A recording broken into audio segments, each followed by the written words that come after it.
অফিচত সন্ধিয়া চাহৰ লগত খাবলৈ অকণমান বুট ভাজি লৈ আহিছিলোঁ, কিন্তু যেতিয়া আপোনাৰ লগত এজন ষ্টৰী টেলাৰ কলিগ থাকে তেতিয়া সেই চাহকাপো হৈ পৰে এটা ষ্টৰী।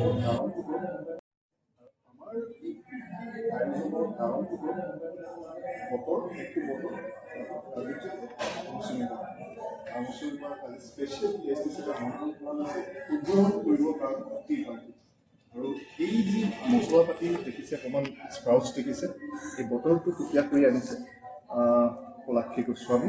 আৰু এইফালে মংগল বহি আছে আমাৰ মিঠাই। আৰু এতিয়া উইয়াৰ ইডাৰলি খাবলৈ ৰেডি হৈ আছে আমাৰ এইটো। একদম মই ৰ'ব পৰা নাই আৰু ইয়াত মই লৈছোঁ খাবৰ কাৰণে।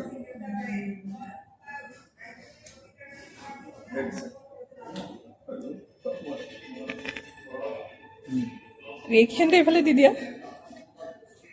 মোটামুটি আৰু ফটো আঁকিলে ভাল হৈছে, ভাল হৈছে, বৰবাদ কৰি সঁচাকৈ ভাল হৈছে।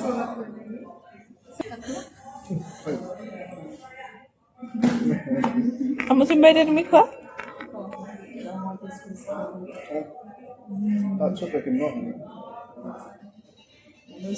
কি পাৰ্টি উদ্বোধন কৰি এইটোহে প্ৰফেচনেল লাগিছে। নাই নাই নাই নাই, মুখত দি পেলাই অকণমান সময় ৰ'ব লাগিছিল। এই বস্তুটো নেক্সট সুধিব কেতিয়া বনাইছে, বনাওঁতে কি কি কথা ভাবিছিলে, তাৰপিছত আপুনি ক'ব তুমি মানুহজনৰ কথা ভাবি আছিলা ন। এইটো ষ্টৰী টেলাৰ মানে একদম।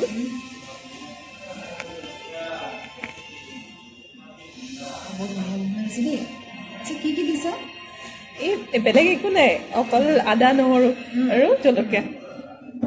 ভাল লাগিছে। আৰু কি মনত কি ভাবি আছিলে কোৱাচোন বনাওঁতে? একো নাই। একো নাই ভাবা সঁচাকৈ? আচ্ছা, মই টেষ্ট কৰি চাওঁ ৰ'বা দেই।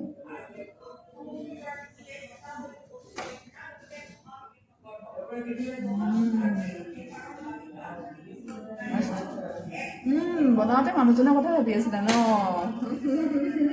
গম পাইছোঁ।